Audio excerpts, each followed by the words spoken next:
This recording by J. Hall. The Wonderful Wizard of Oz by L. Frank Baum. Chapter 4. The Road Through the Forest. After a few hours the road began to be rough, and the walking grew so difficult that the Scarecrow often stumbled over the yellow bricks, which were here very uneven. Sometimes, indeed, they were broken or missing altogether, leaving holes that Toto jumped across and Dorothy walked around. As for the Scarecrow, having no brains, he walked straight ahead, and so stepped into the holes and fell at full length on the hard bricks.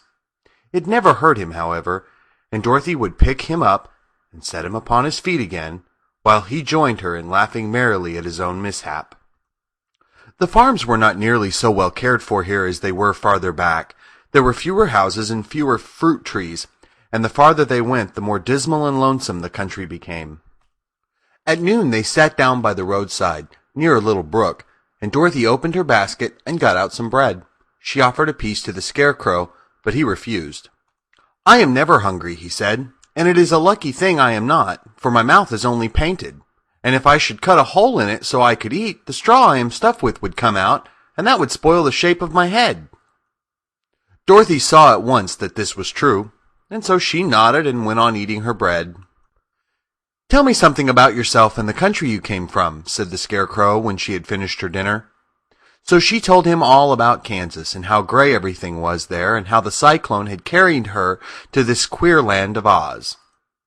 The Scarecrow listened carefully and said, "I cannot understand why you would wish to leave this beautiful country and go back to the dry, gray place you call Kansas."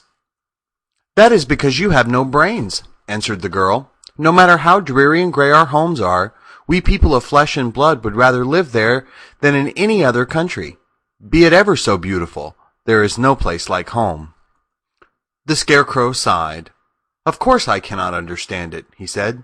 "If your heads were stuffed with straw, like mine, you would probably all live in the beautiful places, and then Kansas would have no people at all.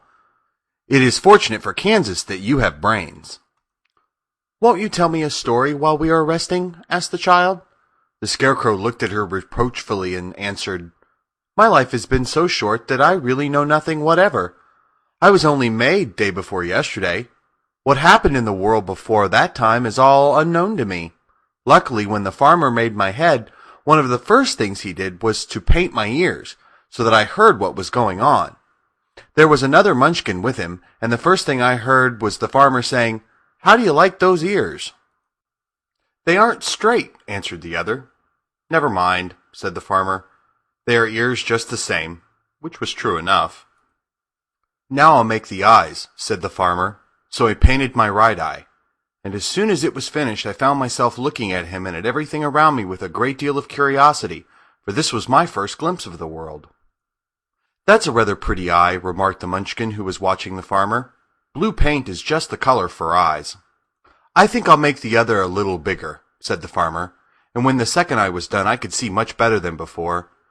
Then he made my nose and my mouth, but I did not speak because at the time I didn't know what a mouth was for.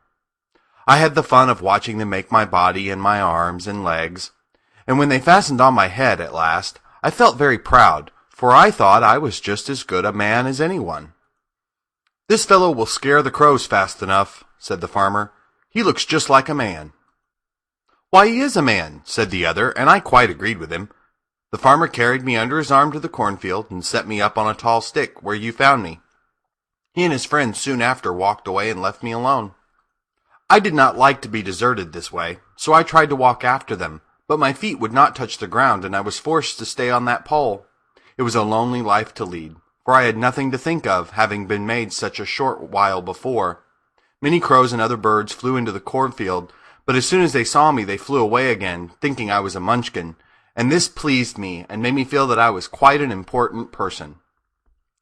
By and by an old crow flew near me, and after looking at me carefully, he perched upon my shoulder and said, "I wonder if that farmer thought to fool me in this clumsy manner. Any crow of sense could see that you are only stuffed with straw." Then he hopped down at my feet and ate all the corn he wanted. The other birds, seeing he was not harmed by me, came to eat the corn too. So in a short time there was a great flock of them about me. I felt sad at this, for it showed I was not such a good scarecrow after all. But the old crow comforted me, saying, "If you only had brains in your head, you would be as good a man as any of them, and a better man than some of them. Brains are the only things worth having in this world, no matter whether one is a crow or a man." After the crows had gone, I thought this over, and decided I would try hard to get some brains. By good luck, you came along and pulled me off the stake, and from what you say, I'm sure the Great Oz will give me some brains as soon as we get to the Emerald City. "I hope so," said Dorothy earnestly, "since you seem anxious to have them." "Oh yes, I am anxious," returned the Scarecrow. "It is such an uncomfortable feeling to know one is a fool." "Well," said the girl, "let us go." And she handed the basket to the Scarecrow. There were no fences at all by the roadside now, and the land was rough and untilled. Toward evening they came to a great forest, where the trees grew so big and close together that their branches met over the road of yellow brick. It was almost dark under the trees, for the branches shut out the daylight, but the travelers did not stop, and went on into the forest. "If this road goes in, it must come out," said the Scarecrow. "And as the Emerald City is at the other end of the road, we must go wherever it leads us."